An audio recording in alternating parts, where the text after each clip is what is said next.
Hello there everyone, welcome to my channel. And then in this tutorial video guys, we will create a program that will add the sum of two given numbers and difference of the two given numbers using TypeScript programming language. Before we continue, I would like to say thank you so much to all my viewers, silent viewers, supporters, and visitors to my channel. Thank you for watching my videos.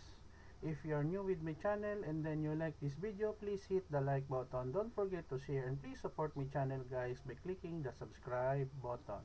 So let's get started.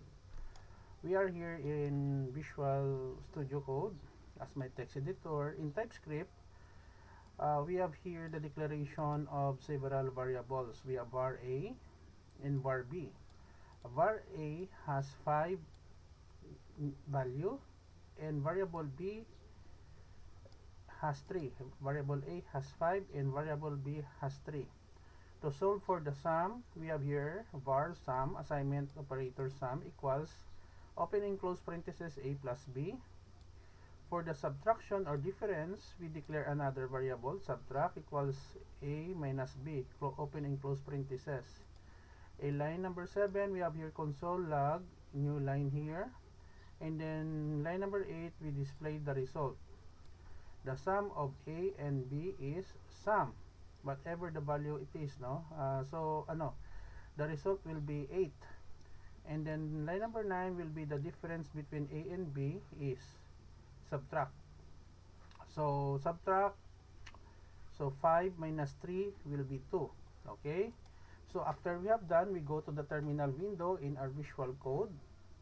Let us type TSC, TypeScript compiler, space, demo.ts. Press the enter key from our keyboard.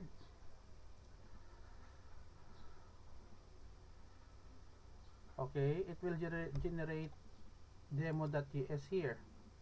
Same code. So to execute, we issue a command node space demo.ts. .js rather, JavaScript. The sum of 5 and 3 is 8. The difference between 5 and 3 is 2. Okay, so this is the end of our tutorial video. Thank you so much guys for watching. I hope that you have learned how to declare a variable, use basic arithmetic operator like addition and subtraction, and display the result on the screen using TypeScript programming language. Thank you so much guys for watching. If you like this video, please hit the like button. Don't forget to share and please support my channel guys by clicking the subscribe button.